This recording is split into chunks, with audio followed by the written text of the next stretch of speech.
നമ്മളിൽ ചിലർ ഇഷ്ടമുള്ള ജോലി കിട്ടിയവരും മറ്റു ചിലർ ഇഷ്ടമില്ലാത്ത ജോലിയുമായി അഡ്ജസ്റ്റ് ചെയ്ത് ജീവിക്കുന്നവരുമാണ്. ഇഷ്ടമുള്ള ജോലി കിട്ടിയവർക്ക് തിങ്കളാഴ്ച ആവാൻ ധൃതിയാണ്, അത്രയ്ക്ക് ഇഷ്ടമാണ് അവർക്ക് ഓഫീസിൽ പോകുന്നത്. എന്നാൽ ഇഷ്ടമില്ലാത്ത ജോലി കിട്ടിയവർക്ക് ശനിയാഴ്ചയും ഞായറാഴ്ചയുമാണ് കൂടുതൽ ആസ്വദിക്കാൻ പറ്റുന്നത്. ഏറ്റവും മികച്ച ജോലി ലഭിക്കുവാൻ വീട്ടിൽ നല്ല ഒരു കണ്ണാടി ഉണ്ടായിരിക്കുന്നതാണ് അത്യാവശ്യമായി വേണ്ടത്. സ്വന്തം പേഴ്സണാലിറ്റി എന്താണെന്ന് മനസ്സിലാക്കുകയും അതിനനുസരിച്ചുള്ള ഒരു ജോലി തിരഞ്ഞെടുക്കുകയും ചെയ്താൽ നിങ്ങൾക്ക് തിങ്കളാഴ്ചയായിരിക്കും ഞായറാഴ്ചയേക്കാൾ ഇഷ്ടപ്പെടാൻ സാധ്യത. ഈ വീഡിയോയിൽ 6 തരം പേഴ്സണാലിറ്റികളും ഈ 6 പേഴ്സണാലിറ്റികൾക്ക് യോജിച്ച ജോലികളും ചൂണ്ടിക്കാണിക്കുന്നു. ചില ആളുകൾ സത്യസന്ധരും കൃത്യനിഷ്ഠയുള്ളവരും അച്ചടക്കമുള്ളവരും ജോലി ചെയ്യുന്ന സ്ഥാപനത്തോട് ഉയർന്ന കൂറുള്ളവരുമാണ്. അത്തരം ആളുകൾക്ക് പ്രൈവറ്റ് കമ്പനി ജോലികളാണ് ഏറ്റവും നല്ലത്. ഈ സ്വഭാവവിശേഷങ്ങളുള്ള ആളുകളെ കമ്പനികൾ ഇഷ്ടപ്പെടുന്നത് കൊണ്ട് അവർക്ക് ഇടയ്ക്കിടയ്ക്ക് പ്രൊമോഷൻ കിട്ടുകയും 10-20 വർഷം കൊണ്ട് കമ്പനിയുടെ ജനറൽ മാനേജറായി മാറുവാൻ സാധിക്കുകയും ചെയ്യും. എന്നാൽ എല്ലാവരും ഇത്തരം പേഴ്സണാലിറ്റി ഉള്ളവരല്ല. കൂടുതൽ ക്രിയാത്മകതയുള്ളവരും സ്വന്തം നിലയിൽ കാര്യങ്ങൾ ചെയ്യാൻ ഇഷ്ടമുള്ളവരും എല്ലാ ദിവസവും രാവിലെ കുളിച്ച് കുറിതൊട്ട് ഓഫീസിൽ പോകാൻ മടിയുള്ളവരും നമ്മുടെ കൂട്ടത്തിലുണ്ട്. അത്തരത്തിലുള്ളവർക്ക് പ്രൈവറ്റ് കമ്പനികൾ ജോലി ചെയ്താൽ അഡ്ജസ്റ്റ് ചെയ്യാൻ കഴിയുകയില്ല. അതുകൊണ്ട് സ്വന്തമായി കഥ എഴുതുകയോ കവിത എഴുതുകയോ ടെലിവിഷനിലോ പത്രങ്ങളിലോ ജോലി തേടുകയോ ചെയ്യുന്നതാണ് ഇത്തരം ആർട്ടിസ്റ്റ് പേഴ്സണാലിറ്റിയുള്ള ആളുകൾക്ക് യോജിച്ചത്.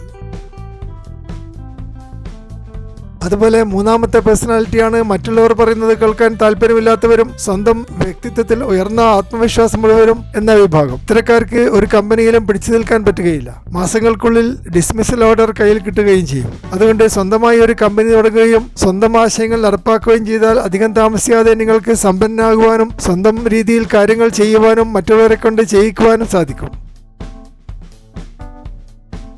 നാലാമത്തെ പേഴ്സണാലിറ്റി ഉയർന്ന സംസ്കാരമുള്ള ജീവിതശൈലിയുമായി അഡ്ജസ്റ്റ് ചെയ്തവരാണ്. സാധാരണക്കാരുമായി ഇടപഴകുവാനോ വമ്പിച്ച മത്സരമുള്ള ജോലികളിൽ ഏർപ്പെടാനോ കഴിവില്ലാത്തവർ പുസ്തകങ്ങൾ വായിച്ച് കൂടുതൽ വിജ്ഞാനമുണ്ടാക്കുകയും സ്വപ്നജീവിയായി ജീവിക്കാൻ ഇഷ്ടപ്പെടുകയും ചെയ്യും. ഇത്തരക്കാർക്ക് കമ്പനികളിലെ മത്സരം നിറഞ്ഞ അന്തരീക്ഷവുമായി യോജിച്ചു പോകാൻ കഴിയുകയില്ല. അതുകൊണ്ട് അധ്യാപക ജോലിയാണ് ഏറ്റവും നല്ലത്. അധ്യാപകർക്ക് വലിയ ക്യാമ്പസുകളും മനോഹരമായ ലൈബ്രറികളും സംസ്കാര സമ്പന്നമായ ചുറ്റുപാടുകളും എപ്പോഴും ആസ്വദിക്കാൻ പറ്റും. എന്നാൽ കമ്പനികളിലെ പോലെ മത്സരം നിറഞ്ഞ ഒരു ജീവിതശൈലി അവിടെ അടിച്ചേൽപ്പിക്കപ്പെടുന്നില്ല.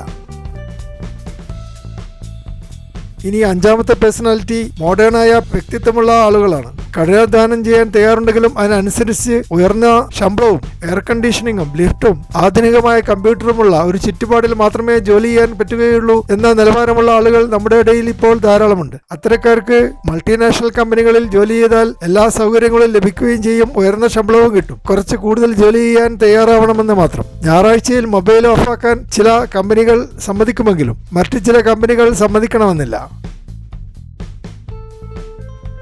ചില ആളുകൾക്ക് രാവിലെ 10-10:30 ആകുമ്പോഴേ ജോലിക്ക് എത്തുവാൻ പറ്റുകയുള്ളൂ. വൈകുന്നേരം ഒരു 4 മണിയോടെ പതുക്കെ സ്ഥലം വിടണമെന്ന് നിർബന്ധവുമുണ്ട്. ഉയർന്ന ശമ്പളവും ആനുകൂല്യങ്ങളും കിട്ടണമെന്നും ഇവർ വാശി പിടിക്കുന്നു. ജോലിസ്ഥലത്ത് മികച്ച സ്വാതന്ത്ര്യവും മൊബൈൽ ഫോൺ ഉപയോഗിക്കുവാനും ആവശ്യമുള്ളപ്പോൾ പുറത്തു പോകുവാനുമുള്ള സ്വാതന്ത്ര്യവും ഇവർ ആഗ്രഹിക്കുന്നു. ഇത്തരത്തിൽ കുറഞ്ഞ ജോലിക്ക് കൂടുതൽ ശമ്പളം കിട്ടുന്ന ജോലികൾ കിട്ടുവാൻ വലിയ പ്രയാസമുണ്ട്. എങ്കിലും ഏതെങ്കിലും തരത്തിൽ ഒരു ഗവൺമെന്റ് ജോലിയിൽ കയറിപ്പറ്റിയാൽ ഈ തരത്തിൽ ജീവിത ശൈലിയുള്ള ആളുകൾക്കും സന്തോഷമായി ജീവിക്കാൻ പറ്റും.